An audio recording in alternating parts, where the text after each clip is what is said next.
Hello YouTube, hope you're all pumped up and ready for this. I certainly am after these 4 or 5 curls here.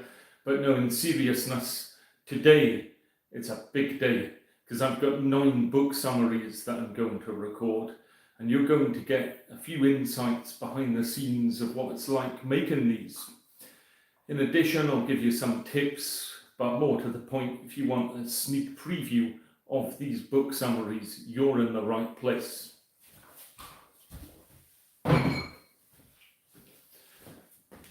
So firstly, I'm going to put some other cameras on. I've kindly borrowed a phone to allow this to happen.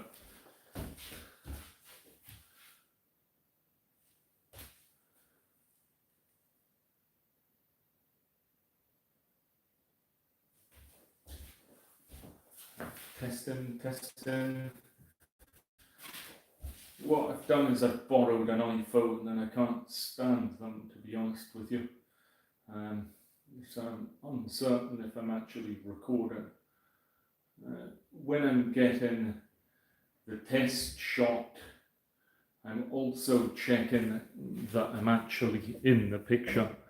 I know this sounds incredibly stupid, but you'd be surprised how easy it is to cut off half your head.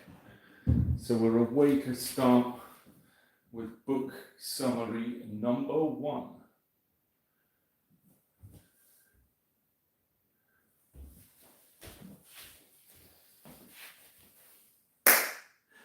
Are you ready to take control of your finances and achieve financial freedom? Hope so. I am. So if you are, it's not quite worked out that well, so I'll start that again.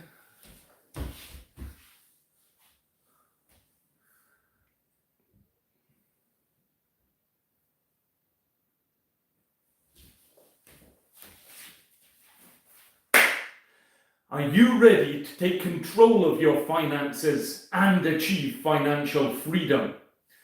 If so, you've come to the right place, because today we're delving into the Total Money Makeover, a proven plan for financial fitness by Dave Ramsey. So potentially this could be a game changer for you to improve your finances. And if you're wanting to transform your money habits, making them better and secure yourself financially in the future, stay tuned. Firstly, you need to take a step back and honestly assess your financial situation. This is the first step to do, and it's often hard to look at your current financial situation, but we must all be honest with ourselves. It's a bit like trying to lose weight. You need to measure how much you weigh and then track it to help you. So this is the same with finances. Just take a step back. Look what you've got, look what you owe, look at your outgoings. And unfortunately, the average person, the book's mainly about America, but sadly all over the world, the average person is broke. But it's because they don't have good financial habits, the author would argue.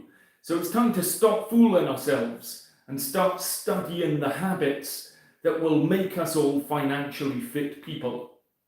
So the most important bit is to avoid death like the plague. Debt is your enemy. So don't fall into any traps thinking that other people's money is the key to success. You'll hear that in quite a few books, because taking on debt, especially these evil payday loans with a massive interest rate or credit card debt, it's risky. And it's actually unnecessary, because you don't need a credit card to build your credit score. That's what many people think. And why do you want to build your credit score? Ultimately, to get a mortgage.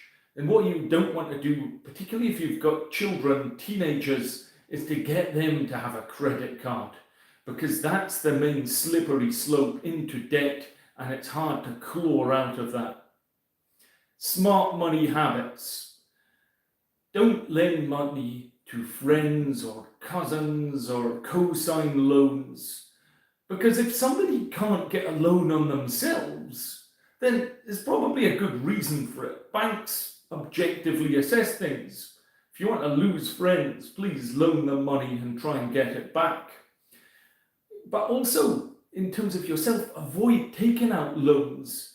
For example, cars, you don't need a flashy car. These are depreciating assets financially. And over time, if you look at the amount of payments you'd regularly pay, it adds up. And it's better actually to save first and then pay cash. So in other examples, I've heard about getting, say, a hot tub on loan. It looks good, but you start to resent it and not enjoy it because you're just seeing the money going out of your account each month rather than enjoying sitting in your hot tub. And remember, looking good isn't the goal. It's actually having money and financial security that is the key goal here. But the key principle, and sadly, it's not rocket science, it is budgeting. And it's telling your money what to do rather than getting your money to control you. So don't prepay for some things. Don't pay for a funeral plan, for example. Instead, invest that money, and that will help you gain riches in the long run. And whatever you do, don't gamble. In essence, gambling is sadly a tax on the poor. So here's the 7 steps to financial freedom. I'm sure that you'll like these practical steps. Firstly, save $1,000 for a starter emergency fund. Or it could be £1,000 if you're also in the UK. But this is crucial, and that's for these little emergencies that life throws at you. Say your boiler breaks down, you need to get somebody out to help fix it. And you don't want to rely on credit cards for these unexpected, yet almost at times predictable payments. So you need that cash fund there. Secondly, pay off all your debt except your mortgage. Now there's a few different strategies, but focusing on the smallest debt first is good because it can give you a snowball effect. You feel like that you've paid off one, you're going to pay off the next, and the next. Stop borrowing, sell unnecessary items, and sadly, work more if needed. Thirdly, build a fully funded emergency fund. Now this is aiming to have 3 to 6 months of expenses. So if something bad happened, then you have the resource to keep living. And this isn't then going to be invested in, say, a business opportunity. No, this is in a fairly quick access account that you can get access to if the excrement hits the fan. Fourthly, invest 15% of your income into retirement. I think it's no secret that most governments are going broke, and the pension funds, although there's some debate in the UK about it, in future, when I retire, if I'm lucky enough to get to that age, I'm not thinking the pension's going to amount to much, particularly the state pension. So if you can invest in a private pension, or if your workplace provides a pension, this is gold. This is what you're wanting, because you're getting a tax-free investment, pre-tax income, and it will help in future. And if you're thinking about growth, you may want to think about stock mutual funds that have had solid 5 to 10 year performances. Fifthly, save cash for your children's college fund. Now that's a university here. And only start saving when you've paid off your debts. And you want to pay in cash, not loans. The other thing about this is there's a lot of potentially tax-free education savings and scholarships that people can apply to. And the author mentioned that somebody put in 60-odd applications for scholarships, got quite a few of them, and then that was their university or college fund paid off. Sixthly, pay off your home mortgage early.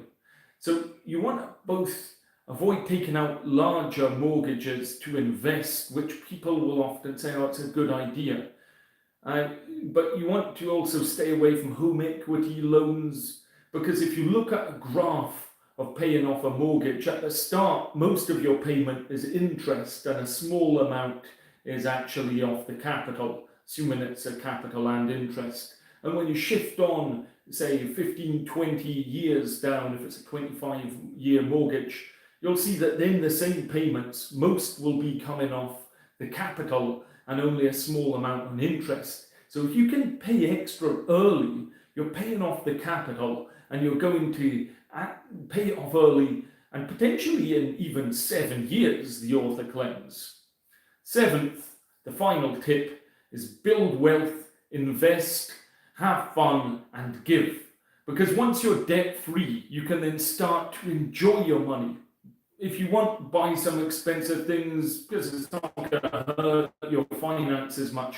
But remember, you need to keep managing your money. Do not delegate this responsibility to anybody else. So for those of you watching live, I'm now just changing to the second page of this. And this is almost finished. So remember, 80% of financial success is about behavior, and only 20% is actually about knowledge. So keep hope. Become what we would call like a gazelle, aggressively pursuing your money makeover. So I hope you found that helpful. Of course, feel free to comment below, like, share. But I'll leave you with this thought.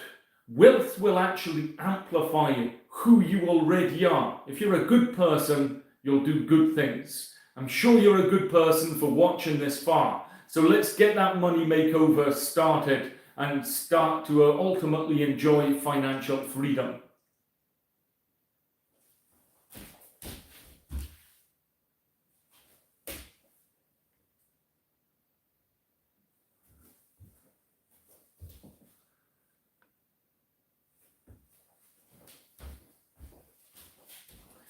Okay, great. So that's video number 1 done. Appreciate people think you're parroting about Avon or whatever. Fair enough. Good luck to you. But the next video will be completely different. So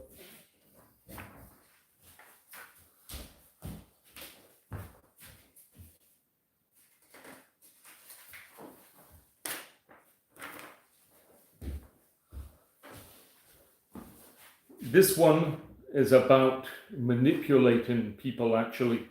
It's in sheep's clothing, understanding and dealing with manipulative people. As I say, different, although some bankers could be like that. You know what they rhyme with. So behind the scenes, I've stopped these other 2 cameras and I'm going to have a brief costume change. It isn't anything to get excited about.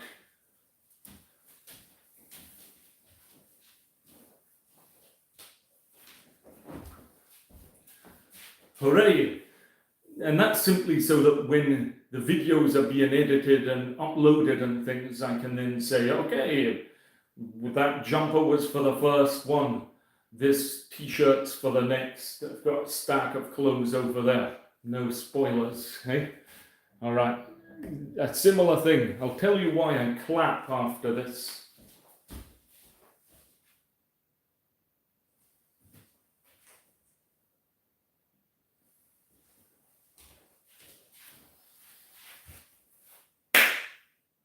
Hey YouTube, ever felt like somebody's trying to manipulate you, but you couldn't quite put your finger on what they're doing?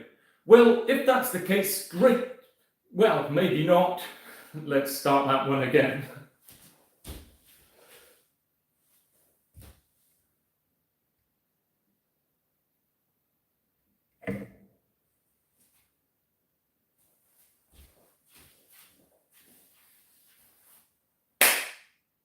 Hey YouTube, ever felt like somebody's trying to manipulate you, but you can't quite put your finger on why?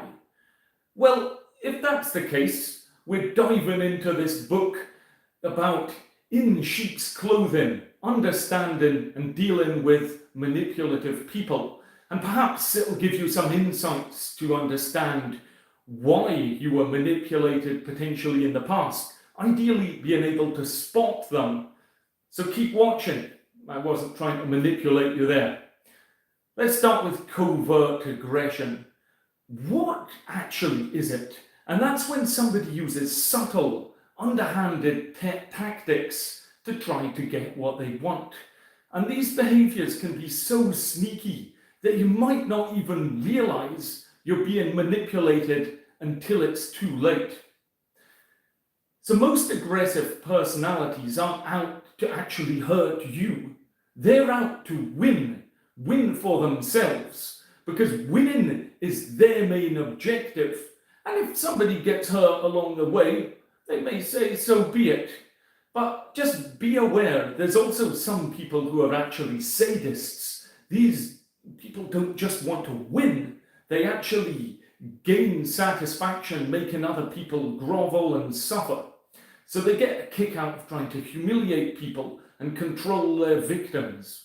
You should maybe say troll because it's online and things, but try trolling if you like.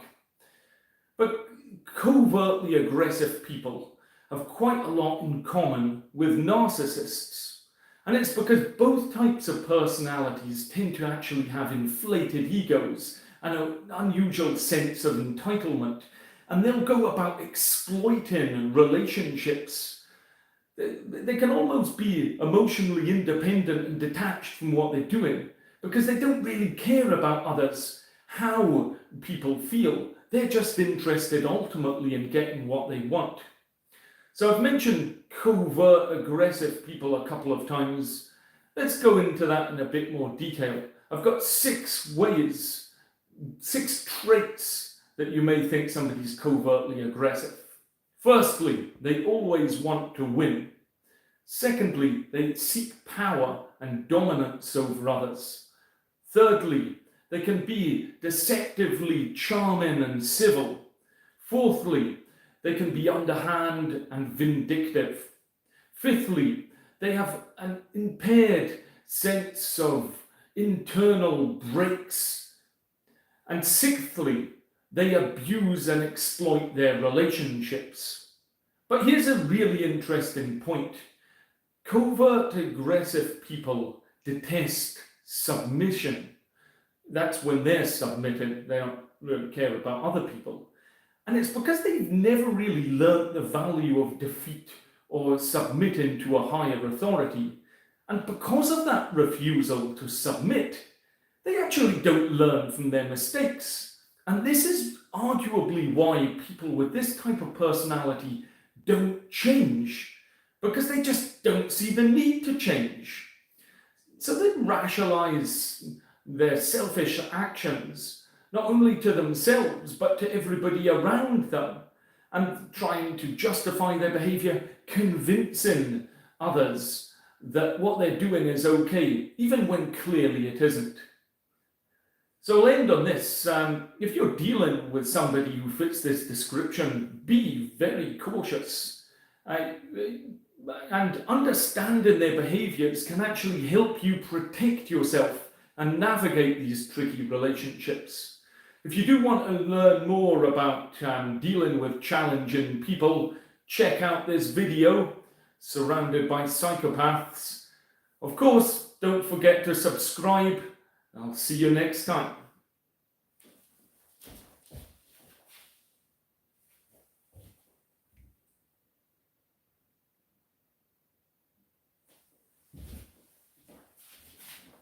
Testing. Just checking that the camera hasn't actually slipped.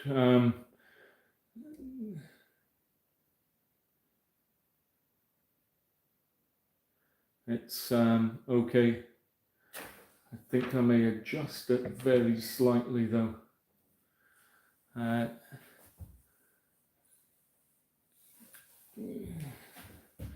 So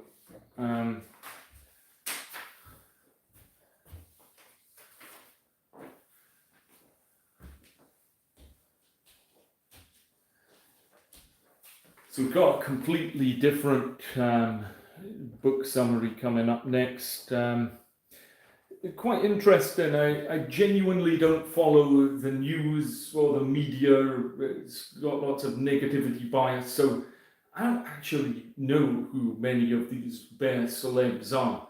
But this person, Gina Miller, actually, it sounds like had a really hard time over Brexit and things. So she wrote a book. It's very interesting. It's called Rise, Life Lessons and Speaking Out, Standing Tall and Leading the Way.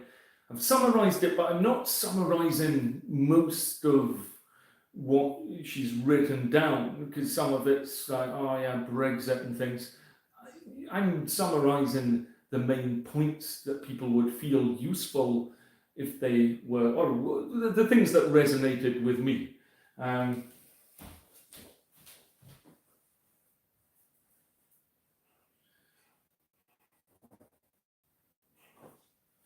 So it's another costume change, hopefully on the freshly painted wall. I don't just disappear like the green screen effect, but let's do this.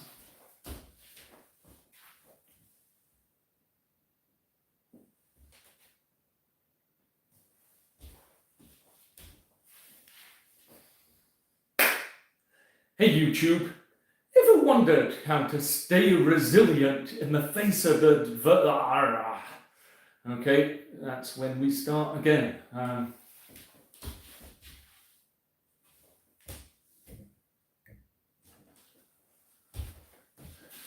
On a passing note, what I'm aiming to do is the old hook with the "Hey YouTube, ever wondered about blah blah blah," and then hopefully the viewer goes, you know what, that's exactly what I was searching for, and then they would hopefully keep watching and they would have an idea of what the video is about. So here we go.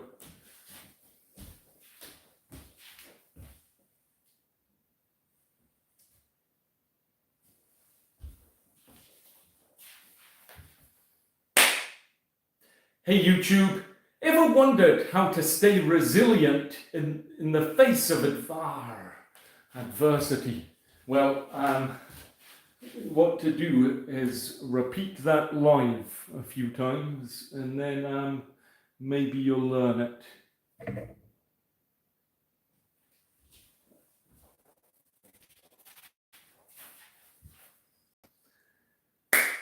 Hey YouTube, ever wondered how to stay resilient in the face of adversity and stand tall when the whole world seems to be against you?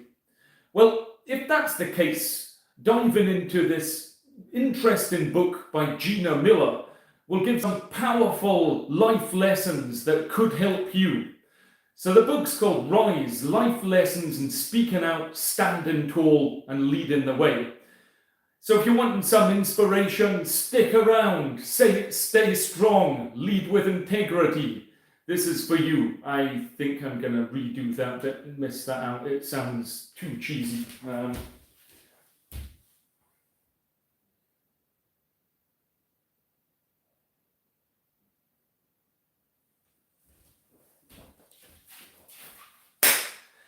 Hey YouTube, ever wondered how to stay resilient in the face of adversity, particularly if the whole world seems like it's against you? Well, that's what Gina Miller had previously faced. She's written this book, Rise, Life Lessons in Speaking Out, Standing Tall and Leading the Way.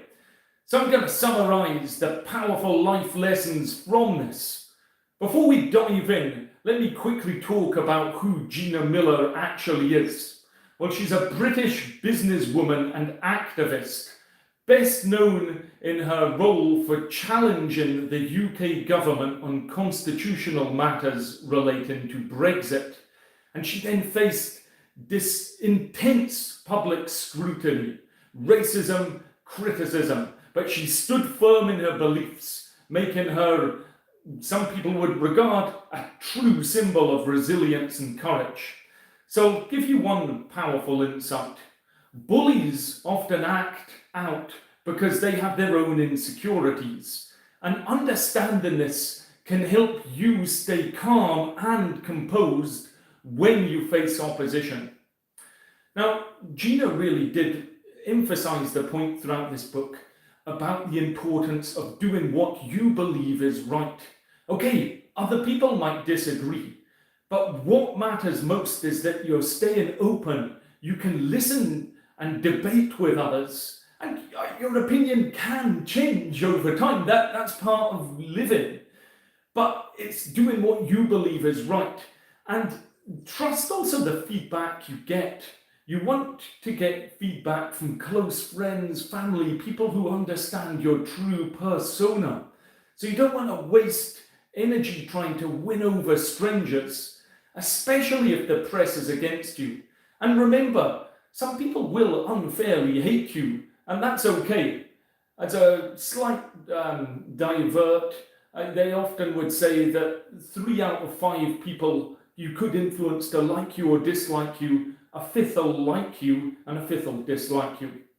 But let's talk about pressure. We often all face that in life.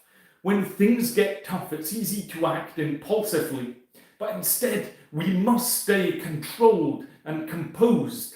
If you can stay cool and calm under pressure, it will help you. And here's a great life lesson. Let go of guilt, anger, and regret. Because holding on to these things is like a rat gnawing away inside you. Forgive once and move on. Clinging to a grudge is like sipping poison, hoping it'll hurt somebody else. The poison will only harm you, and you're not poisoning somebody else. Gina also mentions some powerful experiences about her disabled daughter, and she was told that she'd be institutionalized, and instead, with grit and determination, she cared for her and taught her that she is actually special, not disabled. And it was a way of reframing the way her daughter thinks about herself and then gets some self-esteem and self-worth. True resilience. Now, this isn't about failing. It's about getting back up when you have failed. If you fall down, get back up. And it's then also leaving things behind you that no longer serve you, that aren't helping. Now, if you want to get a message across, stories are great, because if one can share their unique experiences, it'll allow others to connect and remember an actual message. So if you're giving a presentation, think of throwing in a story. Everyone has a story. What's your story? Why don't you put something in the comments below? But if you're looking to build some resilience, stay true to yourself and lead with integrity, why don't we all take a page from Gina Miller's book? Hopefully you found this helpful. If you have, feel free to share it to whoever you like, subscribe. Thanks for watching, and remember, we can all rise.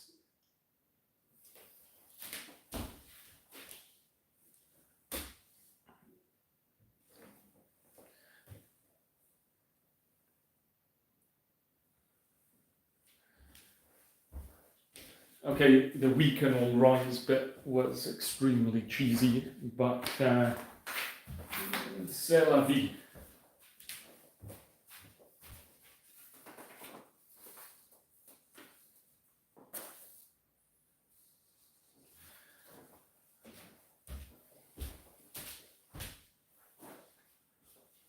I'm just going to put cap on once again for the same purpose of identifying it's a new thing. This one's going to be called "I Didn't Do That Thing Today" on Letting Go of Productivity Guilt by Madeleine Dore. Or Dore, I think it's Dore. I'll say it's Dore. I don't think she's going to watch this. If you are watching, please put in the comment below if it's Dore or Dore, Madeleine. There's no wee thing above the E. Anyway, I wrote this about 2 months ago. I've just got to briefly read it.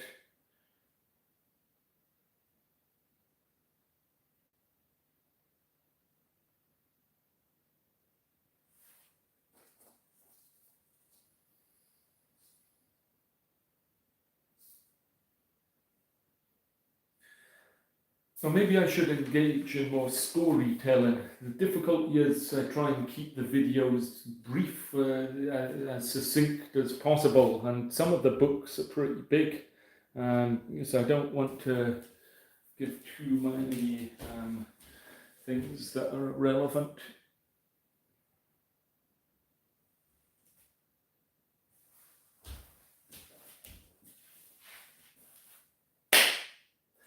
Want to learn how to get rid of productivity guilt? Have you ever felt overwhelmed with your never-ending to-do list? If so, it's great, because I'm summarising Madeleine Dore's book, I Didn't Do That Thing Today. So, firstly, having a perfectly optimised routine, is that a good thing or a bad thing? Well, arguably it's a bad thing, because it leaves no room for being spontaneous. And having some flexibility in life is great. And when you miss one part of your routine that you've set out, it can feel as if you're a total failure. But don't do that. You can't wait for a perfect tomorrow. Keep going and do what you can. If you are stuck in a routine where it's all completely scheduled, it's known as a stale routine. Unfortunately, my diary looks like that quite often. However, I've got some fun scheduled in as well. Life events often make us rethink our priorities. So if you're stuck in a rut, use your routine to actually prompt you to try new things and become a better version of yourself. Accept yourself for who you actually are instead of focusing on what needs improved. And I think that's a key thing. We have to deliberately focus on the good things that are going on rather than just what we need to work on. So why not, you're saying, Chris, we've got a perfectly ordered routine, what should we do instead? Well, perhaps try a checklist of small things. And then it's less about perfection and more about progress. And if you've marked off a few things, guess what? It's great, because then you're making progress. Time can actually feel slower when you're doing new things and learning. So keep learning. I'd often say the day you stop learning is the day you start dying. I intend to keep learning for as long as I can. Let's talk about being a time realist instead of a pure time optimist. So recognize that you can what can you realistically achieve in an hour or in a day, and then don't overburden yourself. So consider for a moment, what do we actually want from the hour, rather than what does it want from us? So take control of your time. Drive. Now, this is internally driven, while ambition is often externally motivated. So focus on what truly matters to you, not what others expect from you. Decision fatigue. Well, this is real. And one hack is to not overthink small decisions. So save your mental energy for what truly matters. So if you're making decisions, it's great. It means you're alive. So you can then think, great, I'm alive. I can make decisions. I can live my life to the fullest. But what we would often see is somebody in a supermarket spending a long time maybe debating about which brand of cornflakes to get, whereas they cost minimal compared to purchasing a home or a car, and they won't spend proportionally as much time or energy. So do think that some decisions just go with the flow, or even let somebody make them for you. And if I could make a decision for you, it would be to hit the subscribe button right away if you want more book summaries. Comparing yourself to others. Now this can be a downward spiral. And remember, you're only seeing the highlight reel. So focus on your joy and your achievements, not what others are doing. And be realistic with your daily goals. Sometimes it's not about planning. It's actually just saying, I've not got a plan, and then see what happens. And if you can create limitations on your time so that you know you're time bound to do something that's really important to you, That's a good way of managing your diary. And we only get one life, so make sure you do things that you find meaningful. Action precedes motivation. So enjoy the process, not just the outcome. And when you're doing something, your motivation can keep going up because progress is enjoyable. So aim for that delightful discipline of motivation, action, and progress. Now, you may well have heard of Brian Tracy. He's a famous author, and he wrote Eat That Frog.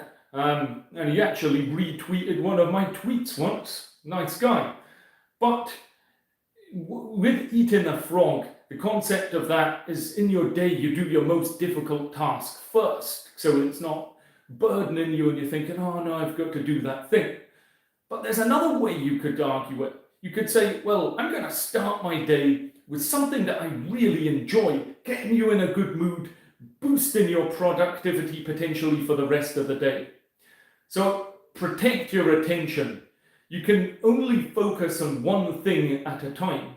So arguably, we should all limit our social media use. And if you can't find focus at a point, that's fine. Just take a break, relax, enjoy the moment. So for the live viewers, I'm just looking at my second page here. Perfection is the enemy of progress. It stops you from trying, failing, and learning. And don't judge others by purely their actions. Remember, be forgiving, compassionate, think about what their actual intentions were. And remember to extend this kindness to ourselves. So take a moment to be curious about others.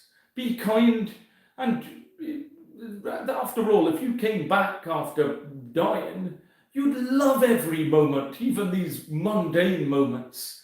So just take a moment, not just to be kind, but think, what am I trying to achieve here? How do I try to make others feel? It's important, these relationships, not just what you or I have achieved in our life. So, in summary, letting go of productivity guilt is actually about embracing flexibility, focusing on what truly matters, and also being kind to yourself and others. So clearly, if you want to be kind to me, give this video a thumbs up. Be sure to subscribe, and I'll summarize more books. I'll see you next time.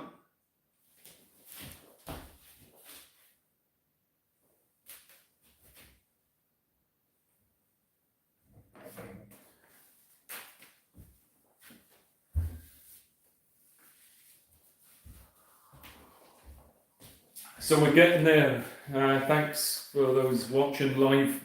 I've still got a lot of these to do. One of the tips I would say if you're doing lots of these is to drink lots of water, mainly because it will help your vocal cords.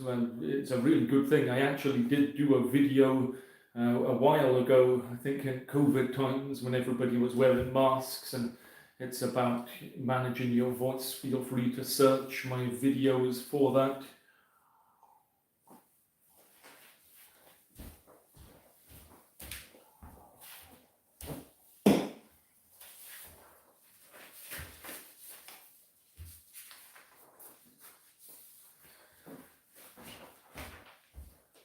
So we're going to be breaking on to 3 or so books that are mainly generic, kind of improvement, self-development things. I hope that's helpful.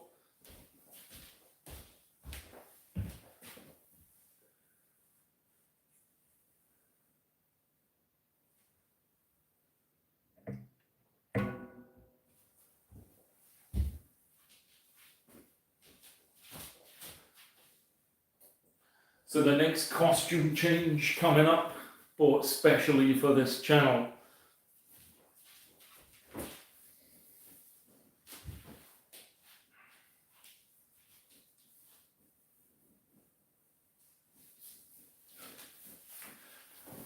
I was actually once, not just once, but I was at a drum and bass party a couple of years back and had to go and pick up a friend. And then going back to the party, it was a kind of 12-hour event. Said, I'll see you later. I'll be having a costume change to a couple of people I was speaking to. My friend, who then, when we reappeared, I changed my t-shirt, maybe put trousers on instead of shorts, mocked me at how minimal my costume change was. So that's just the way it goes sometimes. I'm going to be reading this again because I read this book a good few months ago. So I've just got to briefly read this. It's called The Wall, Smash Self-Doubt and Become the True You by Ant Middleton. Again, I'd never heard of Ant Middleton until I read the book. I think he's on BBC and various things. But came across as a nice guy. He had a few pertinent points that I think are worth sharing. I think he was in the army or something, and some kind of survival things. All right, let's do this.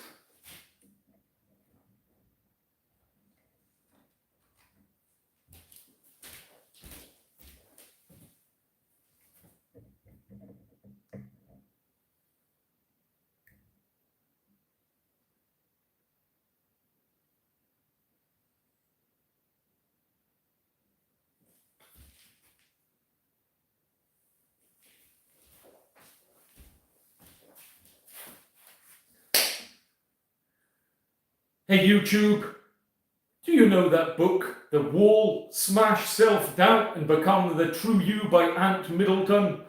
Well, if you do or don't, I'm going to summarize it. For the live viewers, that's an appalling start, so I will take two on that one, I think. Just got to think of how to hook people in. Because a wall, to me, is a structure like that thing I've just painted, rather than an emotional barrier, you see. So maybe I should say something like self-doubt holding you back. What's stopping you from becoming what you truly want? And then call it a wall.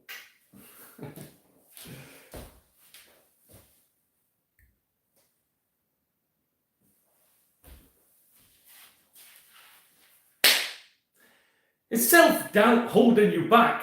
What's actually stopping you being the true you? Is it a wall? If so, I'm going to tell you how to smash that wall of self-doubt when I summarize this book by Ant Middleton. Because it doesn't matter what we're doing, if we're chasing a dream, ending a relationship, smashing through that emotional barrier is the first step to becoming your best self. And it's important to understand that a wall is often built by self-doubt and fear of judgment. Don't let what others think of you limit you. Their negativity is not your problem, it's their problem. And do what you're actually passionate about. If you can, surround yourself with inspiring people, good friends that are there in good times and bad times, but they're offering feedback. Often hard feedback that you might not want to hear, but it can be useful. And another passing point, don't engage in gossip. If you do feel the need, comment below and write something. Be open to new opportunities. Don't get too attached to your long-term plans. Instead, focus on the present, understand your motivations, realize why and what you want to do, and then put that shift in to achieve your goals. It's important to actually stay true to yourself. Don't act like you're somebody you're not. Hard work is actually essential because it makes your achievements even more valuable. If you just can buy things, you've not worked for it, it doesn't count. So keep going even when it gets tough. And that's when you have to fight until the end, because consistency is key. Make every day the best day it can be for you. Now, if somebody says you're not good enough, well, that's not very kind, but use this as inspiration to actually prove them wrong. You can trust your instincts. Taking action is actually crucial. No action leads to regret. Also, don't overthink small decisions. We need to both manage our emotions, but expose them. That shows to other people that we're human. And it also helps you rely upon yourself. If you can break tasks into steps as well, in which you then have the steps plan, take action and commit, it will help you achieve your goals. You also need to treat yourself and others with compassion. It's often easy to forget about yourself there. Let's talk briefly about grief. It leaves a void. It's really hard. But what we should do is cherish the happy memories, turn pain into passion, and then use this as motivation. And please try and support other people who are grieving, often by just offering them some clarity or some comfort. How much do you value yourself out of interest? Because so many people devalue themselves. And that's not good. Don't devalue yourself. If you've watched this far, I value you a lot, particularly if you've subscribed.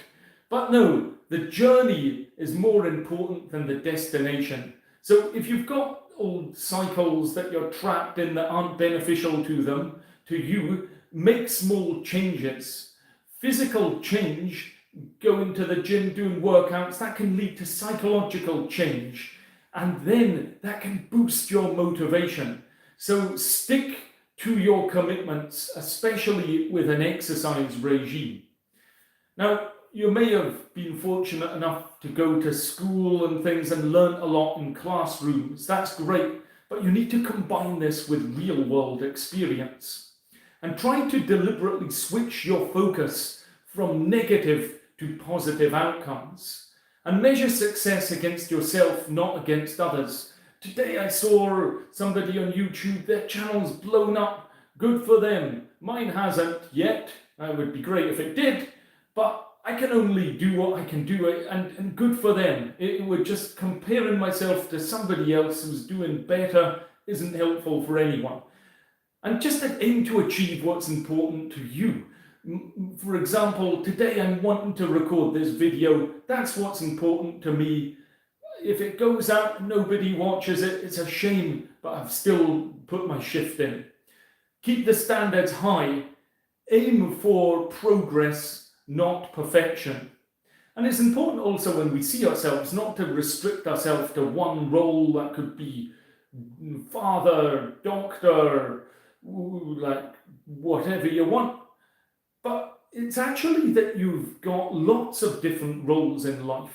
And each of them you need to keep learning, but also evolving over time. So be yourself and don't be afraid to say no to others. Fear of other people's opinions should not hold you back. That's the wall. That's what you need to break down. So commit to permanent progress and be a master of your own destiny. If you can become the true you, great. That means you've smashed these walls down. Remember, it's about progress, not perfection. So thanks for watching, and feel free to subscribe for some more inspirational content.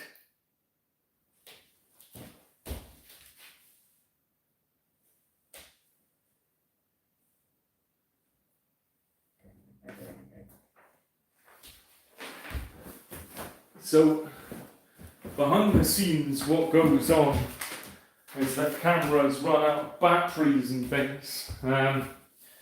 It's a bit of a nuisance, to be honest with you. Takes a bit of time, but you know, that's putting the shift in. So I've got a few more to go through. I don't know which one I should go with next.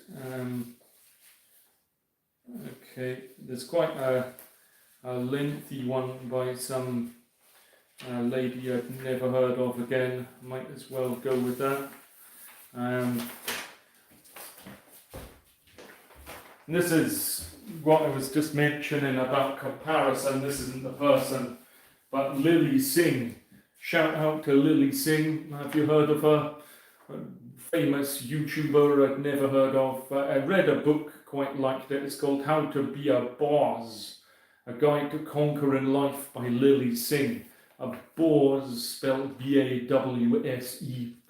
And I mean, I quite liked the book. I then saw her YouTube channel. I thought, I don't like this person at all. Nothing resonated with me, which is fine, but objectively, having listened to her book, put the good points down, you don't have to bother checking out Lilly Singh's YouTube channel because I'm summarising it all for you here. These are the important points. Oops, and you see prop failure behind the scenes. I'm just trying to fit that back on. This one's got 3 pages. Oops. And after that failure, the cameras have started to turn off slightly. How long are we up to? Wow, about 50 odd minutes. And unfortunately, it takes quite a lot of time to edit these, and I pay people to edit them, which is fine. I like helping people and learning from that experience, but it can take months for them to get out. So I thought, what I'm doing is these in batches. I'll do a batch, they'll upload them, I'll get them edited, they'll drip feed off onto the thing, and I'll try and go through this live video, put in chapters with each of the actual books I'm summarising. If you're watching now, I truly appreciate it. I'd be interested if you think it's worth actually getting them edited at all, or just going with the kind of monologue live thing. I personally think that doing both is the way forward. Well, that's why I'm doing it. We will see.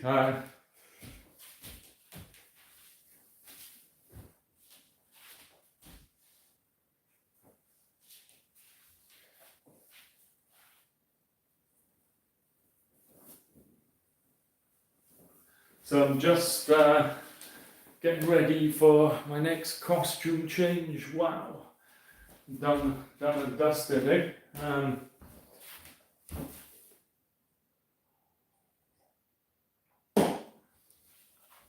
All right.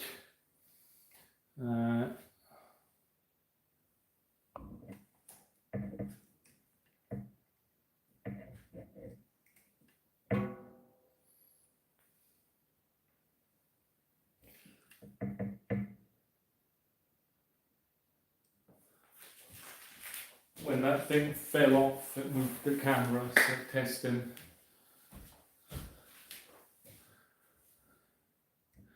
In case anybody is interested, I am using my phone to record here.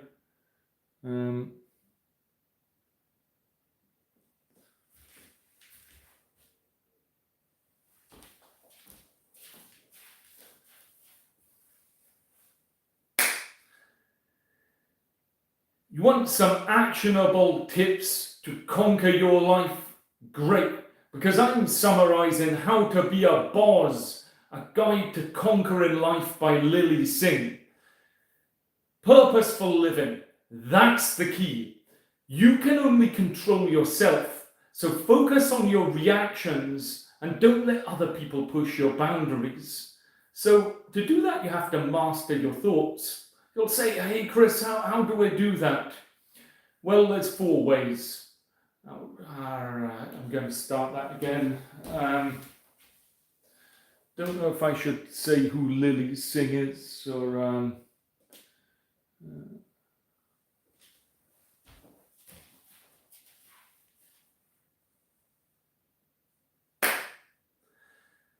I'm going to give you some actionable tips of how to conquer your life based on this book, How to Be a Bawse by Lilly Singh.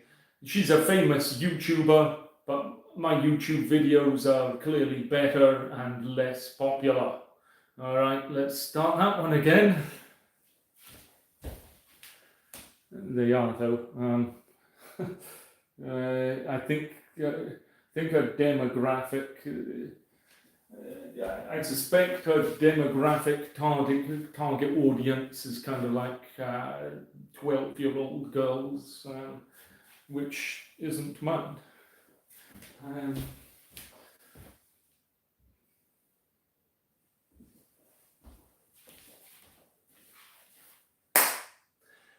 I'm going to give you some actionable tips to conquer your life based on this book, How to Be a Bawse by Lilly Singh. Purposeful living. This is the key point. You can only control yourself, so focus on controlling yourself. Your reactions, you can own them. No. I'm not feeling that. I'm not feeling that at all.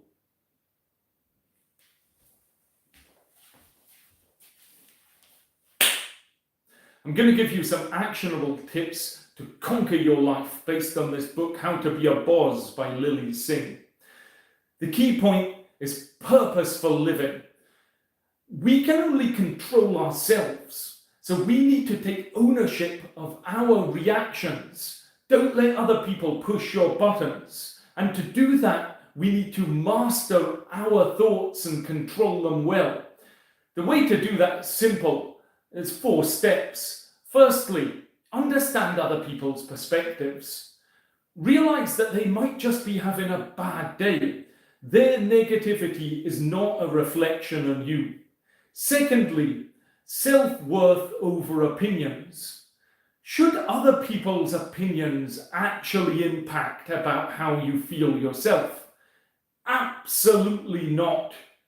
You may immediately need thicker skin, but that will come with time. And Lilly Singh's a successful YouTuber who's been trolled a fair bit, and she's outlined that over time you get that thicker skin and you realize it's not about the haters, it's about your own self-worth. And thirdly, finding joy in your actions. That's so important. If creating content is what you want to do and it makes you happy, go for it. And that'll be enough to outweigh any trolling, negativity and fear that you may face. Fourthly, mindful reactions. Don't have that knee-jerk reaction. It may give you some temporary relief to call somebody an unkind word that would mean the video isn't suitable for children, but instead catch that impulse, and before you act on it, think of a constructive way to improve your mood. Work ethic and facing challenges. This is important. What we need to think about is what makes us uncomfortable. Seek out these situations, throw yourself into that, and that will allow you to grow as an individual. And then you'll gain valuable skills, confidence, and you also need to think about what your goals are and keep striving towards your goals. If you don't succeed, it's not a disaster. Just chalk it up to experience and try again. So remember, selective emotions. Sometimes blocking out emotions can help with productivity. So choose productivity over pride and elation over ego. Impact awareness. Always consider how your emotions and actions impact others and impact you. Decision making. Know when to take time to think something through and when to make a quick decision. Taking ownership. This is important. We don't want to get into this blame game. Take full responsibility for your actions. And here's how to handle mistakes. No excuses. Just own up to this. Don't deflect blame onto others. Call yourself out. If you've made a mistake, admit to it openly, learn from them, find solutions. Mistakes, these are only really valuable if you can learn from them, and more importantly, how to prevent them happening again. Loving yourself is key, and you must actually love yourself before you can love someone else. It's really good and kind to consider other people's feelings, but don't forget that you're also a person who needs to be considered. So stop and think about how something makes you feel. Then you can make a decision based on everyone you love. Because you do need to still be the advocate for yourself. Strive to be happy, healthy, and ensure you're treated the way a Bawse should be treated.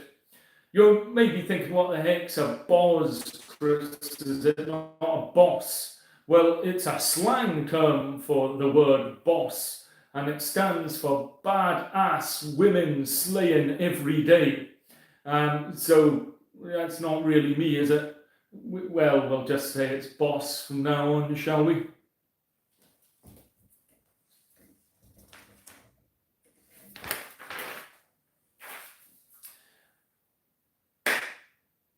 FOMO and goals to overcome FOMO. You probably don't need FOMO explained. Okay, so cut that bit kindly, and after I rambled a bit about boss, and then start again with this, please. FOMO and goals. Overcome that fear of missing out. Remember that the joy of accomplishing your goals is much greater than the disappointment of short-term fun. So you may need to not go to that party and put the shift in achieving what you're keen to do. So how can you stay focused, you'd say? Well, there's a few things. Vision boards. If you create a vision board with your goals, what you want to achieve in future, both short and long-term visualizations, this can help. I must admit, I do not have a vision board. Don't give up. That's the key to success, really. It's subjective. Success as a concept is subjective, and it means different things to different people. But if you've got a goal in mind, don't give up, because what you're wanting to achieve is important to you, and inspiration can be the fuel for your hustle. That sounds so weird. Learning and growth. Success is all about continuous learning, and I completely agree with this. So show who you are. If you want to be taken seriously, you need to keep showing up so people actually think about you. And don't be afraid to look stupid on screen. If that happens, just think, well, that's the character I was playing at the time. That's how would the character feel? So almost thinking about playing roles can help you overcome the self-doubt you may have. Learning from others, this is so key. There's almost a greasy pole of success, and it isn't just about status, it's about experience and expertise. And so we need to be willing to learn from other people who are further on in the journey of life or a career or whatever than we are, people that we aspire to be like. And don't be afraid to ask questions and be willing to learn something new. And in part, you having the grit to put the shift in and do that work is then what will make you achieve success. Because you need to do the work, be efficient, but realize you have to work. Deadlines may help you achieve success. Now, if you're lucky enough to be in a team and you can select this, you arguably want to be the dumbest person in the team. And it doesn't make you stupid by any way. It means that you're smart enough to select and surround yourself with experts that can challenge you, intimidate you into becoming a better person, and educate you along this journey. And when we're interacting with others, it's important to build relationships and also be present. And how do you do that? Well, you have to be a great listener. And if you can develop conversations, that is in almost the way to possessing true presence. So you'll say, Chris, okay, how do I develop a conversation. Or you may not, but I'll tell you anyway. Firstly, genuine smiles. Now, smile when you meet somebody. If you meet somebody new, it doesn't matter who they are, what you smile. Think of something about them that makes them unique or makes you admire them, makes you happy, and smile. If you can repeat their name as well while smiling, double whammy in terms of points. Active listening. Sometimes you're speaking to somebody and they're looking a bit vacant, and it's because they're thinking, what will my response be? If somebody's speaking, pause, focus on what they're actually saying, and then listen and engage and ask relevant questions. Introduce yourself. Make a point to actually introduce yourself to everyone in the room if you're the famous one. And there's talk about people going to chat shows and they'll just maybe speak to the presenter. But if they can meet the lighting people, all the different people, they'll think that person was nice. They took the time to actually speak to me. And it can make a real difference. Think of how many times you've spoke to a friend and they've said, I've met that celebrity.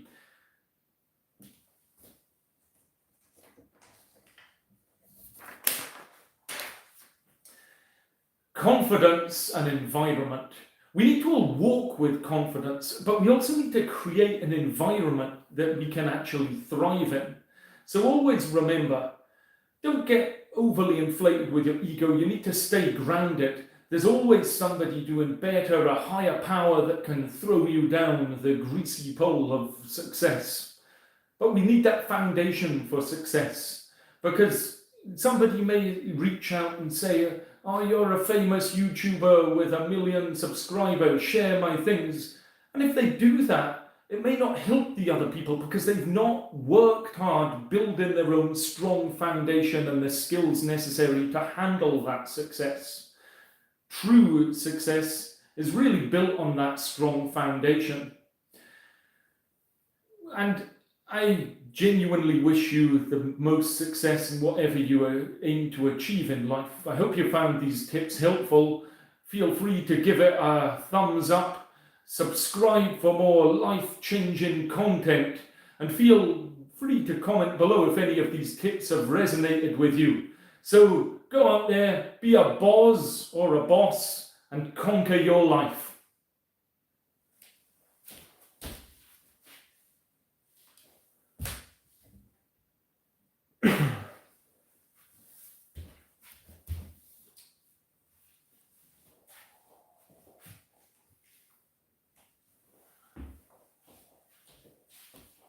So it's becoming a bit of an epic monologue here, over an hour live.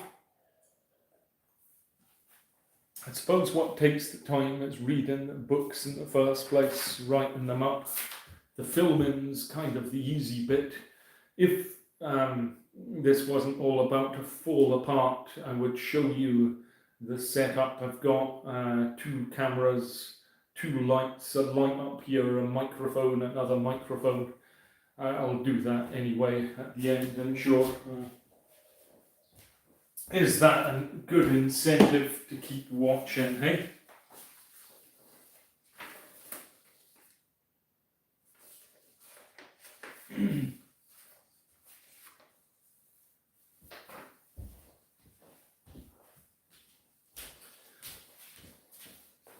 So, costume change coming up again.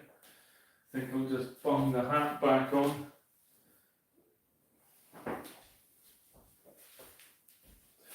So this next one is talk less, say more. I maybe should have read that first before speaking for over an hour. Anyway, we're going to get through these. Thanks, team. We're doing well. And team is you watching.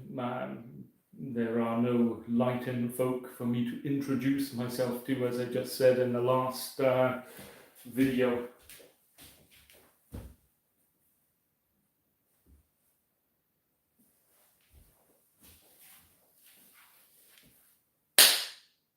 Have you ever felt like your words aren't having an impact, or that you're not even being heard, well, yeah, try setting up a YouTube video. Nobody will watch it. Yay. I think I need to omit that bit.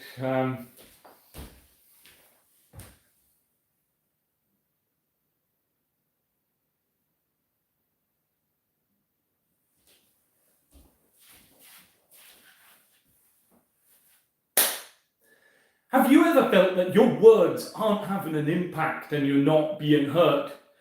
Well, if so, keep watching, because you're going to find out how to improve your ability to influence other people's behaviours, the decisions that occur, and ultimately outcomes that could affect you in life, as I summarise this book about enhancing your communication.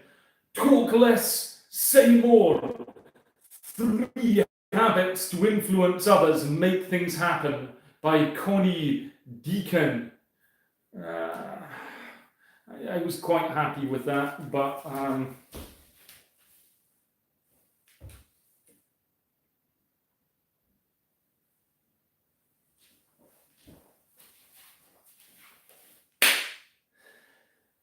have you ever felt like your words aren't having an impact and you're maybe not even being heard? No, bit of hesitation there. Who on earth is going to say, oh yeah, have you, no, ultimately on this particular one about communication, I need it to come across strong at the start. I can't say, oh yeah, have you ever heard of the thing on It needs to be bang, strong, and then people will think, wow, I need to speak powerfully like him. Well, that's the aim. But it makes sense. If it's about communication, we need to get it good. We need to get it going well. So here we go. This take will be right through.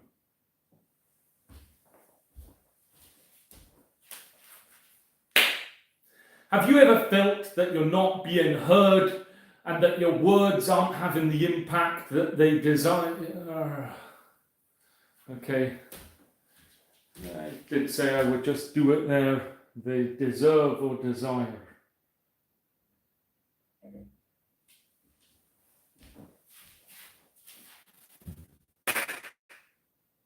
Have you ever felt that you're not being heard and that your words aren't having impact?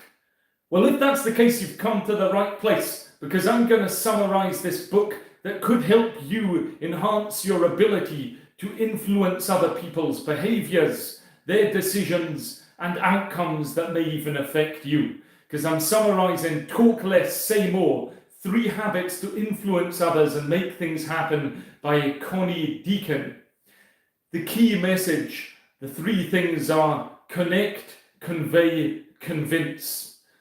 Let's take connect first. It's important to connect with the heart. This is about understanding the person you're communicating with. It's not just about what you say, but it's how you actually say it. So we need to focus on the other person. And this means understanding their preferred method of communication. So they may be all about the facts, or they may be driven more by emotion. And if you want to see a little video I've made before about different personality styles, feel free to check out this book summary, Surrounded by Idiots.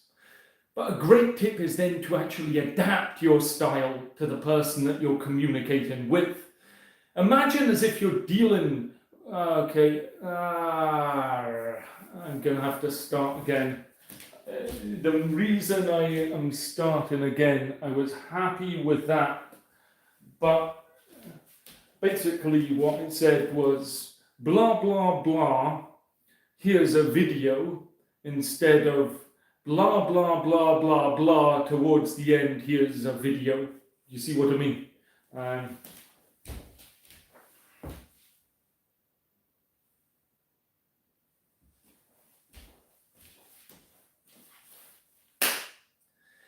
Ever felt that you're not being heard or that your words don't have impact? Well, if that's the case, you've come to the right place, because I'm going to summarize Talk Less, Say More, 3 Habits to Influence Others and Make Things Happen by Connie Dieken. Now, the key 3 things are connect, convey, and convince. Connect. When we're dealing with others, we want to connect with them, but connect with the heart, because it's important to understand who you're communicating with. It's not just purely about what you say, it's how you say it. So focus on the other person. And this means actually trying to find their preferred method of communication. Some people would be more emotion-driven, others fact-driven. So if you can vary your style, that's really helpful. Because if you've got a super analytical person, then give them the data, give them the hard facts. But if it's somebody who's a bit more of a drama queen, well, that's fine, but you've got to address the emotional needs head on. And the key is to meet people where they are, not where you are. Convey. Now, it's actually, when we're communicating, it's the person, yourself,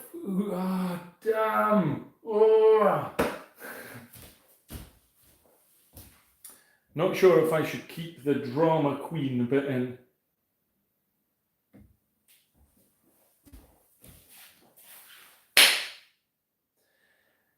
Have you ever felt like you're not being heard or your words aren't having an impact? Well, if that's the case, you've come to the right place, because I'm going to summarize this book about the art of communication called Talk Less, Say More, 3 Habits to Influence Others and Make Things Happen by Connie Dieken.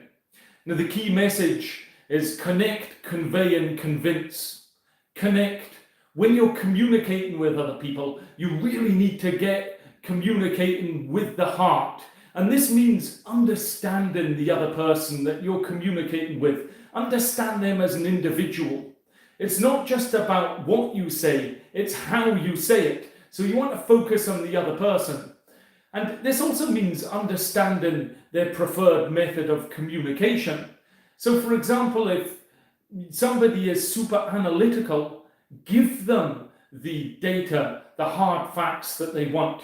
But equally, if somebody's a bit of a drama queen, that sounded more like a cat, but anyway, that's fine. Communicate more with emotion. It's about adapting the style, and then you can address people's needs head on.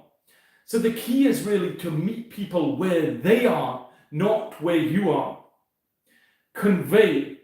It's your responsibility when communicating to give it in a way the other person understands, not the other way around.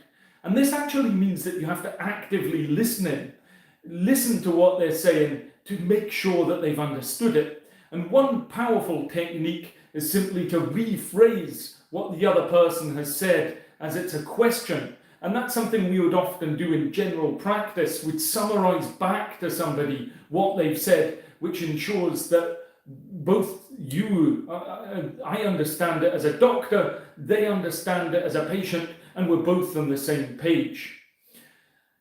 Now, when someone repeats something, do take note, because it's often what they actually find important. So when they're repeating it, do take note.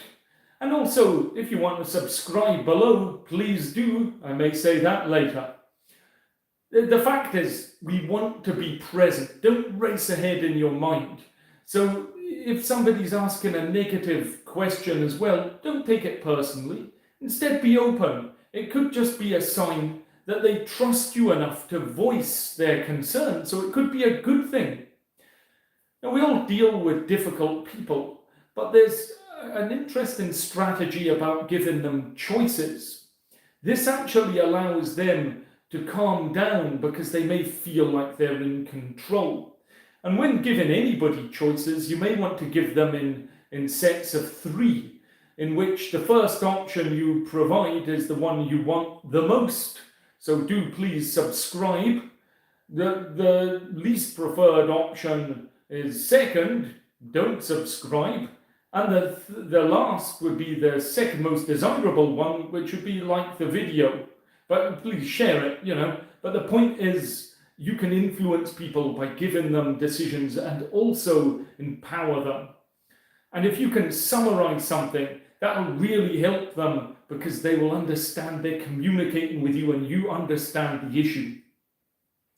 There's this law of inverse proportions, and that's when communicating, the more inflammatory the question, paradoxically, the calmer you have to actually deliver an answer.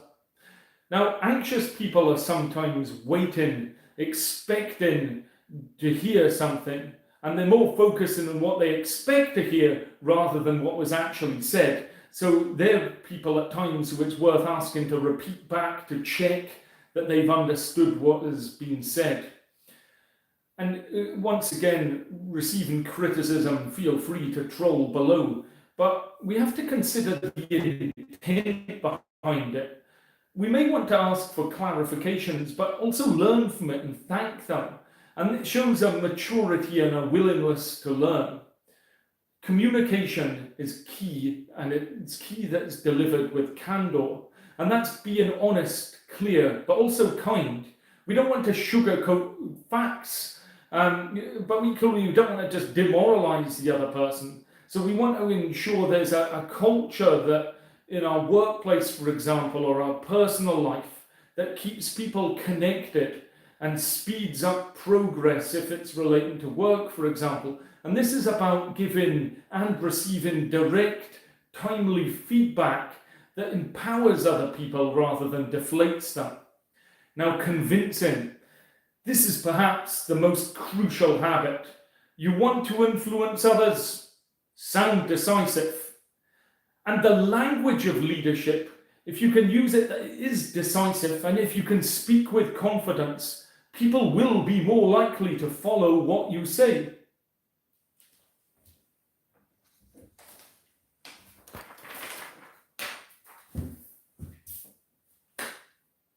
And another key point is to transfer ownership. When you shift your ideas and decisions to others, they're actually more likely to embrace and act on them. And what that means is that the best leaders can make people feel as if it's their own idea, and then they're committed to it, and they will see this through. Remember, we've all got to adjust and manage our energy, but if you can manage your energy to be positive, upbeat, it's almost contagious. It boosts your likability. Feel free to like this video, but it's essential for getting people on board with your ideas. So if you can add some warmth to your interactions, you'll find that people will be more willing to get on board with what you're proposing. My final tip from this book is to actually front load your message. So you're delivering the most relevant part of the message first. If you think to this video, I did put the most relevant part by connect and convince. Oh no, it wasn't that. Whoops. Okay, delete all that bit, please. And we're going to start again from another key point to transfer ownership. Another key point is to transfer ownership. This is when you shift your ideas and decisions to others. They're actually more likely to embrace and act on them. And the best leaders, these are the ones that make people feel like an idea is their own idea. And if you can make somebody think they've thought it up themselves, they'll be committed and act through until that idea is completed. Adjusting energy is important. But it's that basically people want. Sorry, I didn't like that bit. We're going back to another key point. Another key point is to transfer ownership. And this is when you can shift your ideas and decisions to others. They're more likely to actually embrace and act on these. So a great leader will make people feel like they own the idea. And then these other people are more likely to commit and execute the idea through to completion. Adjust your energy. Now, warm, positive energy is great, it's upbeat, it's almost contagious, and it boosts your likability.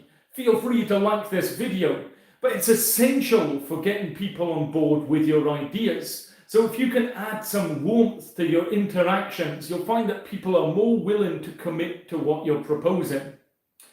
So my final tip here is to front load your message. If you go back to the beginning of this video, you'll see I explained the 3 concepts at the beginning. But if you can put the message first, that will help.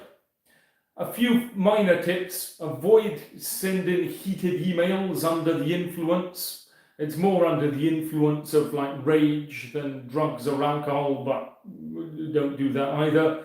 And when you're mad, keep a cool head before just sending that email. I remember I went to a conference and there was a very senior doctor there who said his greatest tip was just to give that email a day before sending it. Strive to offer solutions, not hostility. That's key. State and listen. Because we also need to... sorry, I'm going to do all that again. If you're watching this live, thanks. This is maybe the 4th take for the 2nd bit. And in fact, what I'll do, I will try and find the thing that I've clearly forgotten about: connect, convey, convince. Okay, because that would be, I've actually got it written at the bottom. All right.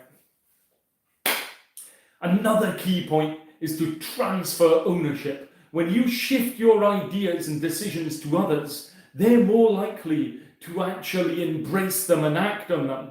And if you're the best... Another key point is to transfer ownership. When you shift your ideas and decisions to others, they're more likely to actually embrace these. The best leaders make people feel like they own the idea, and that then makes them more committed to seeing the idea through. Adjusting your energy. Have you noticed that says some positive, upbeat people, and you meet them and it's a contagious lift in your mood? Well, that's great. They're more likable as well. Feel free to like this video.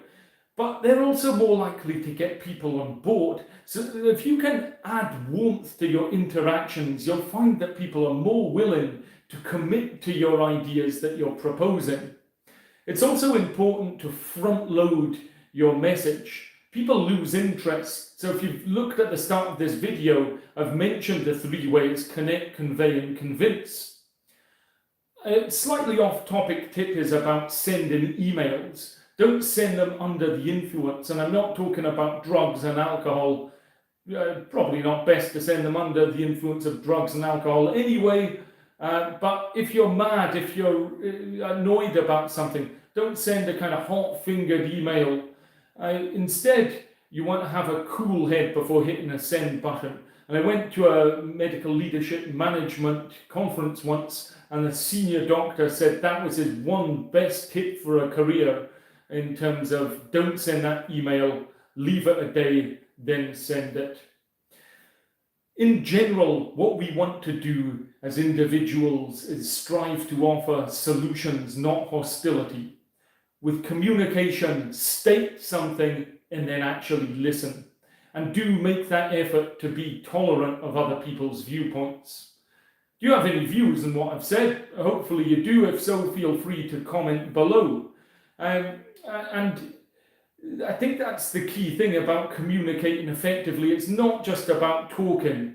It's about connecting, conveying, and convincing. So have I convinced you to subscribe? If so, I'll see you next time as I summarize more helpful books.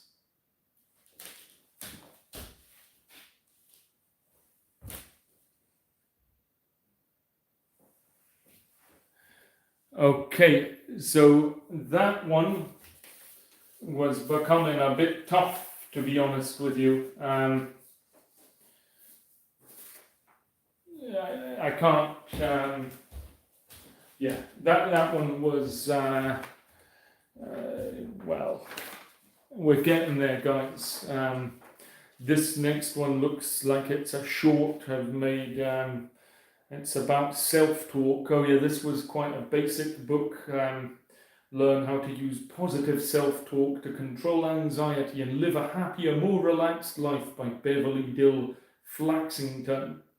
So I'm not going to read the title out. A short, as I'm sure you're mainly all aware, is a 60-second thing, usually set in a vertical plane. Just because I've faffed about ages setting the other cameras up, I'm going to just record it and then we can edit it into a vertical plane afterwards.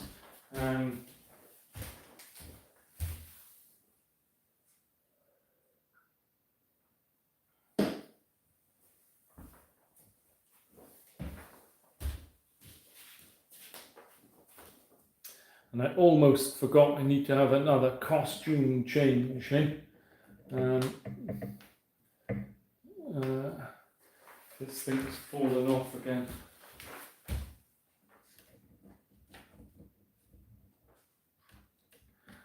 So it's summer in Scotland at the moment. It's been raining. Wearing shorts because I'm indoors, but all is good. All is good. And in fact, all is so good. I have got another T-shirt with a smiley, happy face. What more could you want? I do actually like this T-shirt. It glows in the dark. That's not dark now, but let me just read this script.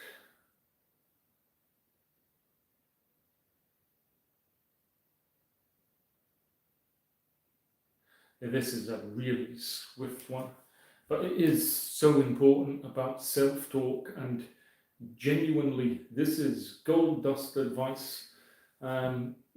Short-wise, I doubt many people will get the message because they won't see it. But if you can implement this, I swear to you, it will be brilliant for you. So let's do this.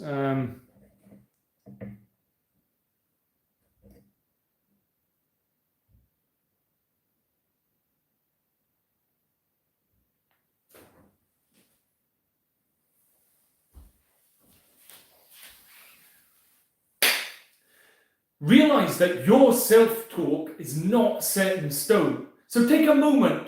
Is it helping you? Why do you talk to yourself the way you do? Question any negative self-talk that you have and make the effort to replace this with positive self-talk. You could say to things like such as every day I'm getting better and better. Use positive affirmations. These are short statements to boost your self-esteem and make the deliberate choice to choose happiness.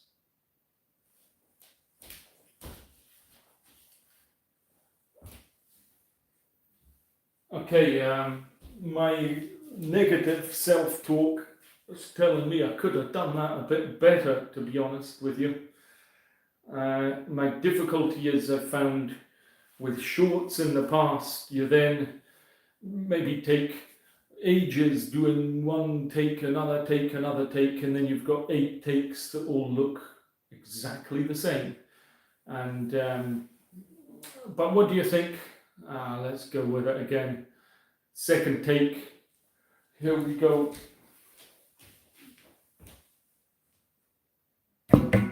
Oops.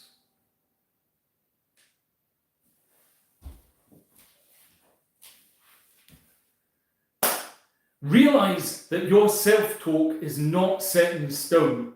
Take a moment to think about that. Is your self-talk actually helping you? Why do you talk to yourself in the way you do? It's worth questioning any negative self-talk that you have. And if you can make the effort to replace this with positive self-talk, it'll really help you. You may want to say things such as, every day I'm getting better and better. If you're turning up, you're putting the shift in, you're trying, you are improving. Use positive affirmations. These are short statements to boost your self-esteem. And remember, make that deliberate choice to choose happiness and also to subscribe.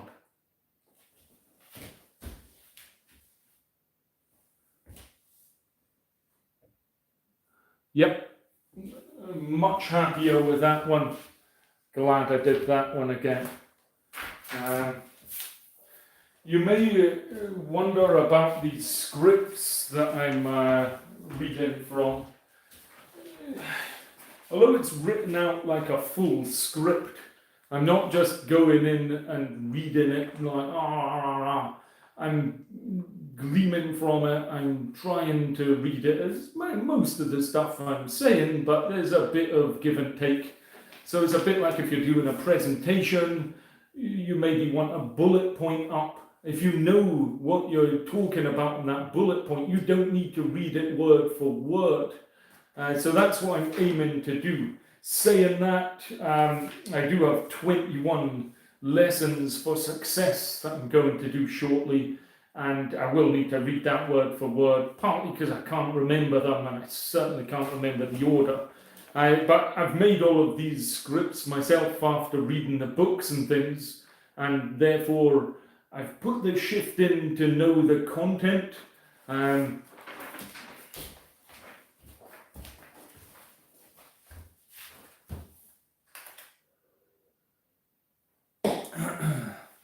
I also said earlier I would mention about why I do the clapping. Now it's because if you're using more than one camera and editing them, you need a visual cue almost so that you can move them to the right thing, because I press one camera, record, I go to the other camera, record, so they're not starting at exactly the same time. So you need to shift it along and synchronize it. I actually got that tip from an old friend. She's not that old. She's, well, I think my age. I still consider myself young, and so does she. Works for the BBC and does a lot of ITV, I think, lots of successful camera things.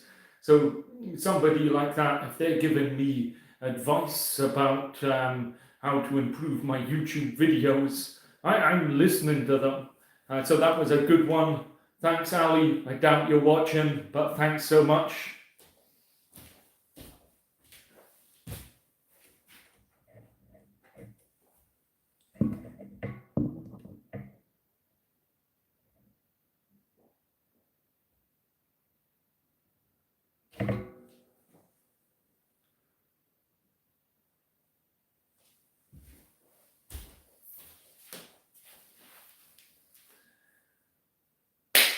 Want to decode the secrets of human behavior and master that elusive art of charisma?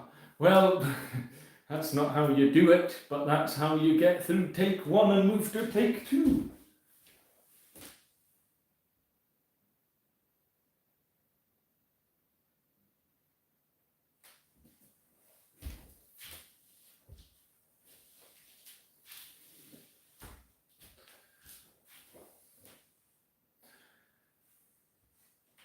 So I've just suddenly realised I've not put my sneaky cap on for costume change.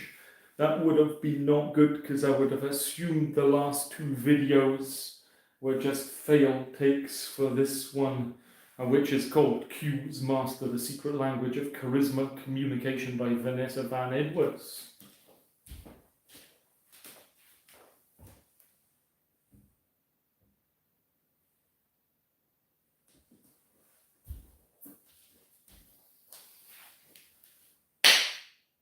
Want to decode the secrets to human behavior and that elusive art of charisma, don't we all? Well, today I'm summarising this book about charismatic communication by Vanessa Van Edwards.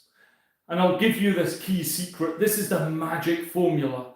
Warmth and competence equals charisma. Now, charisma is all about balance. If you want to appear competent, lower your voice and maintain direct eye contact. But don't forget warmth as well. That's about building rapport through small talk, and that's just as crucial, because we want to move flexibly within this scale depending on what the actual message is. Ideally, we want to match other people's communication styles, and this will help build rapport, because people subconsciously pick up on the cues making them feel understood and connected. Have you ever noticed how sometimes emotions appear almost contagious? When I work as a GP, sometimes somebody comes in and you can feel they're anxious and you're almost feeling anxious as well. Well, this is emotional contagion. And by interpreting and controlling your own cues, you can better understand other people's feelings and potentially influence the interactions quite powerfully. Because if you can control your cues, then you can align them with your points, augmenting these, allowing you to become a more powerful, effective communicator. So there was actually an example in this book about a doctor talking to children and their patients, the children and the parents. And interestingly, the proposition was to start by speaking to the child, and that built a bit of rapport, and then the parents tended to relax a bit. Leaning forward often shows interest, while us leaning back can show distance. Now, don't cross your arms because it makes you appear closed. Instead, turn your body towards others, fronting them to show interest. Or if you want to actually get away because you've got other things or have other reasons, if you're turning away like this, they soon know that you're not up for a chat at that point. Ideally, we want to get on the same level as the other person. And that's a common tip. If somebody's sitting down, sit down or kneel down next to them. You don't want to be looking down and posing at them or craning your neck, looking up. And if we can also use physical bridges, it can actually enhance a communication and help it go well. You'd say, what is a physical bridge, Chris? I don't build bridges. Well, this is just really giving them something. So if you can hand them an object, that's ideal. And there's been a few studies, I believe, that have shown giving somebody a warm cup of tea and then they think you're warm. Probably coffee and other warm things would work fine. Eye contact. Now, this isn't just about looking. It's about seeing emotions. A head tilt can increase warmth. A nodding shows agreement and understanding. So show your emotions and make them look more memorable. If you want to look powerful, then you should check your shoulders, relax them, and add some space between your shoulders and your earlobes. If you can place your feet slightly wider than usual and keep your hands straight and relaxed. This looks a bit more like a robot, but creating a bit of space between your arms and torso. This is how powerful people will often stand. And I think the key person when I'm doing that, I'm thinking the old President Bush used to walk around kind of like that. The other thing powerful and confident people try and often do is they don't waste their energy on purposeless movement. So just take a moment to think about that. The other thing is steepling. This can make you appear very knowledgeable. And it's like you're placing your hands like a church steeple. And it's a universal display of confidence because it expands your space. I've already, by doing that, I've got my hands out and I'm not kind of trying to walk like a gorilla. And it makes you also appear relaxed as well. Weirdly, if you're working on a device, even the size of the screen can make you feel more powerful. So if you're on a small laptop, plug it into a larger external display monitor, then you may feel more powerful in those Teams meetings that I'm sure you're enjoying.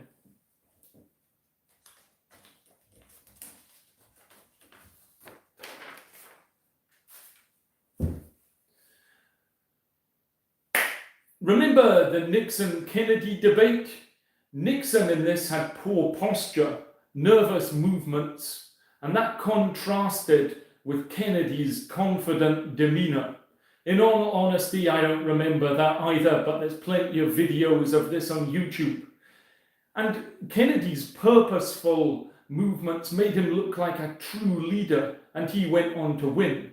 Although I understand Nixon had a leg injury prior to the debate, so it's kind of rubbing his leg a bit and things, and not looking as a powerful, true leader perhaps should. Be mindful of blocking gestures. And like these are things like blinking rapidly or covering your mouth.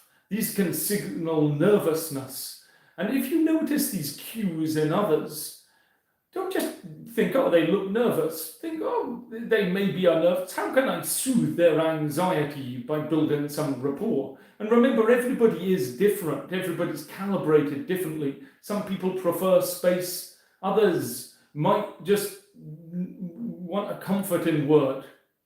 Look out for the shame cue. This is lightly touching the forehead with a downward glance, and if you see that, you may want to share something that mutual vulnerability, or perhaps slow down the conversation because it's getting too intense for them. Finally, be aware of an important thing to look out for. This is unchecked contempt, and this can easily turn to disrespect and hatred. And contempt often looks like a smirk with a kind of raised corner of the mouth. And you really want to address that early to keep any relationships you're in healthy. So there you have it. If you can do all that, it'll master your charismatic communication, and picking up on those subtle cues may help. And some people don't really like eye contact as much, but you can almost make eye contact thinking, I'm looking at their face, what are the subtle cues that I'm picking up from? So I hope you've enjoyed that, and now you're a powerful communicator. You're able to share this video with other people to enjoy, and hopefully like and subscribe, and I'll see you next time.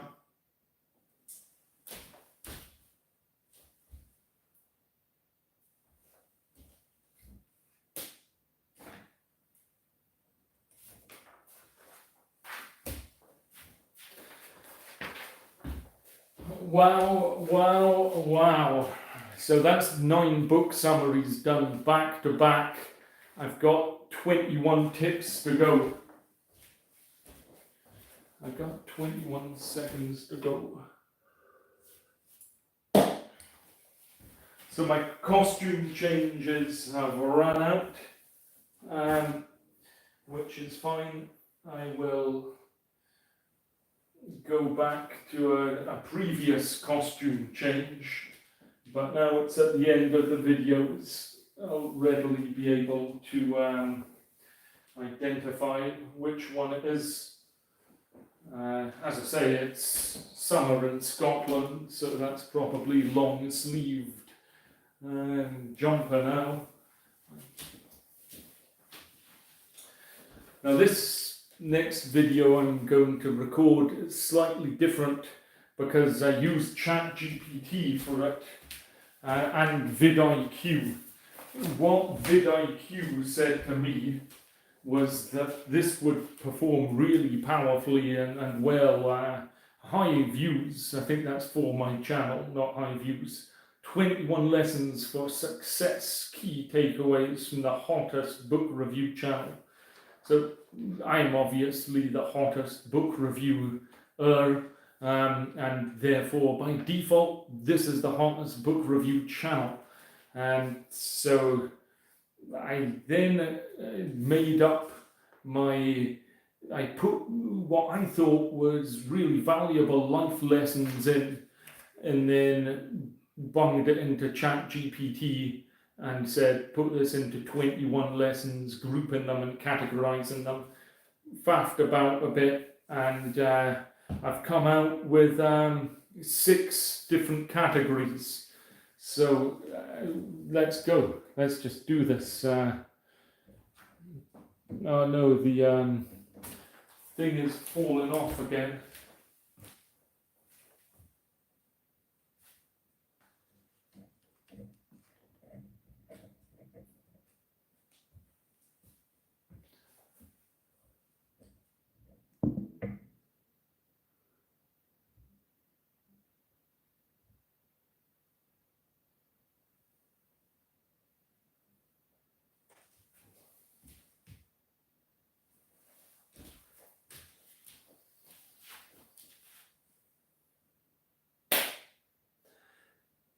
21 lessons of success from the hottest book review channel. That's such a poor thing. How can somebody even say that? That would be the title. Now,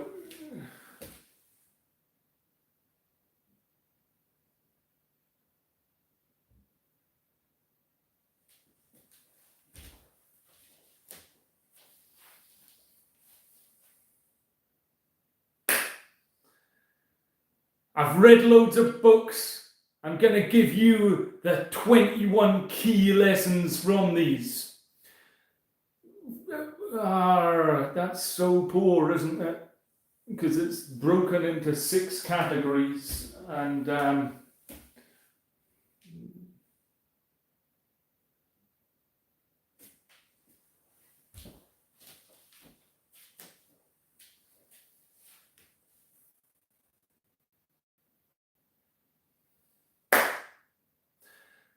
I've read hundreds of books. I'm a medical doctor, and I'm going to give you lots of free information here. No, again, no hook, who cares?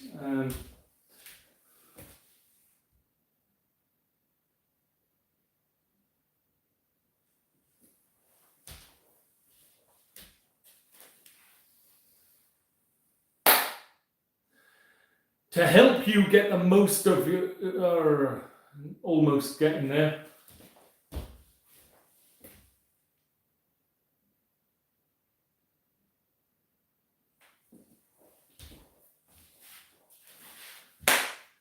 To help you get the most from your life, I'm giving you 21 key lessons from hundreds of books that I've read. So we need to define your path to success. Firstly, that means defining your goals and what success actually means to you, because success is personal. So we want to set clear, specific, and achievable goals. Secondly, we need to live by deliberate design, not by default. So that means actively planning your life rather than just passively letting it happen. We need to also embrace the journey. And thirdly, we make I'm getting there. I actually do like these now I've remembered what I'd written down.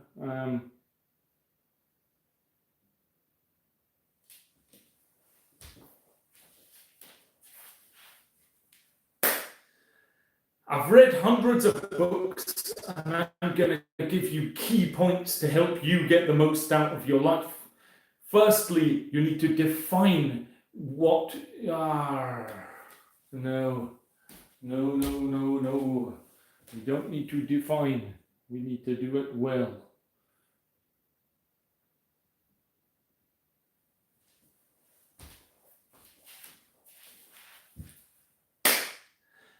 To help you get the most from your life, I've read hundreds of books, and I'm going to give you my key 21 points that, well, I've just told you that, haven't I?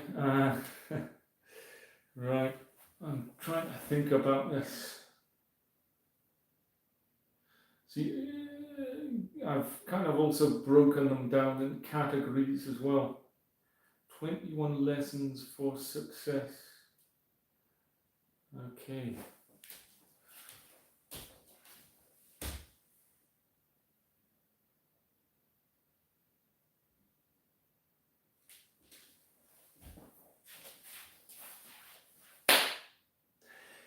Here are 21 lessons for success to help you achieve the best in your life.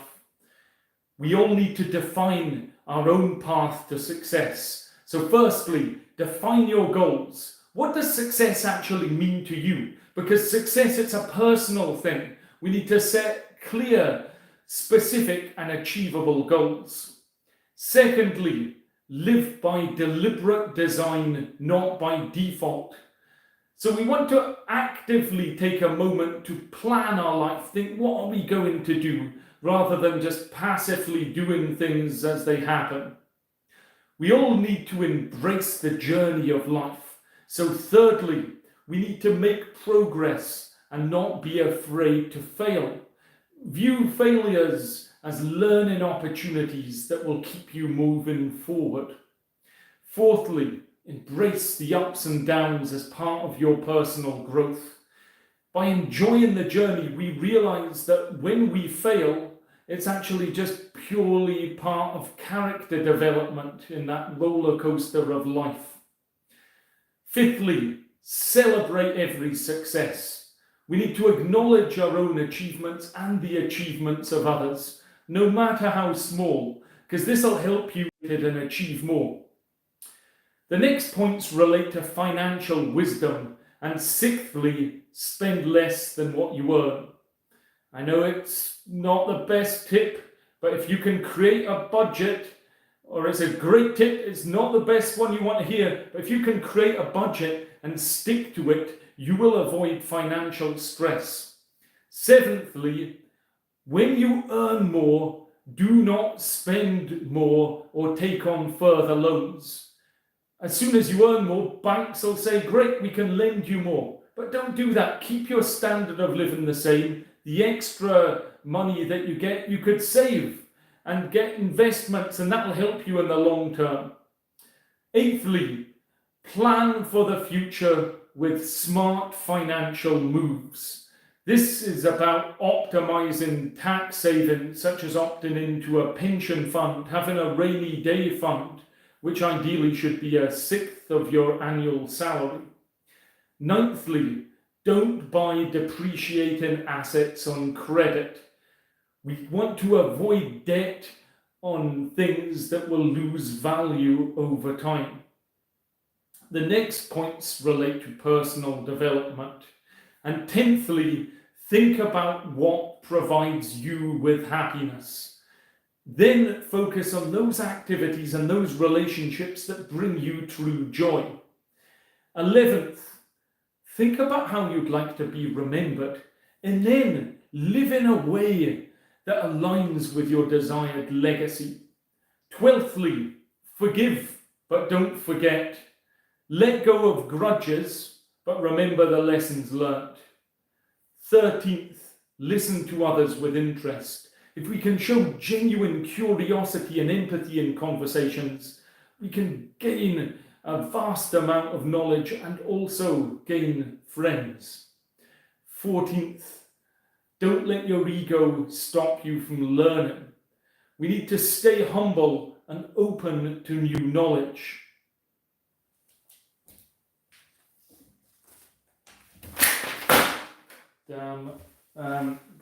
Well, the 15th point is manage stress effectively. That's fallen off again.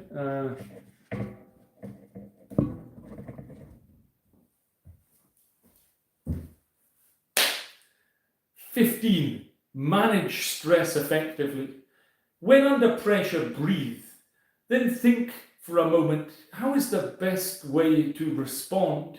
So you're deliberately responding rather than reacting. And if we can practice mindfulness, it will manage our stress effectively and help us embrace the moment.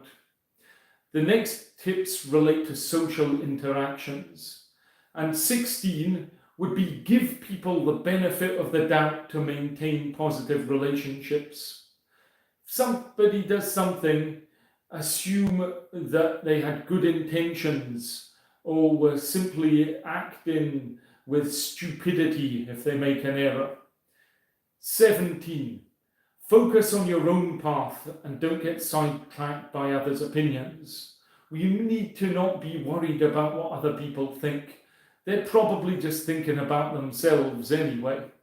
But feel free to comment below and I'd enjoy reading it. 18, be true to yourself and your values. Don't do things simply because you're trying to impress others. Do things that matter to you. And finally, we're talking about continuous growth. So 19 is being open to new ways of thinking.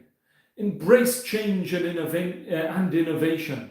And it's great to learn about other people and different cultures. 20, believe in yourself. You need to cultivate self-confidence and trust in your abilities. Finally, 21, And these weren't in any particular order of importance, they're all important. Commit to lifelong learning and stay curious. Never stop learning, ask questions, listen to audiobooks, and most importantly, subscribe to my channel. I'll see you next time.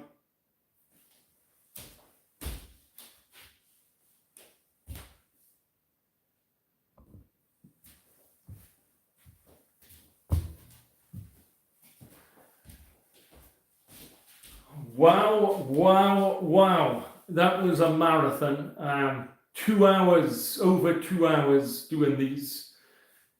A few passing comments. One of them, it makes me think a bit about time management. Because I've never done, I have batched things like that and changed the t-shirts once before. I tried to do a live stream when recording, but the internet fell down. But it's about time management. So for me, I think that's an effective use of my time.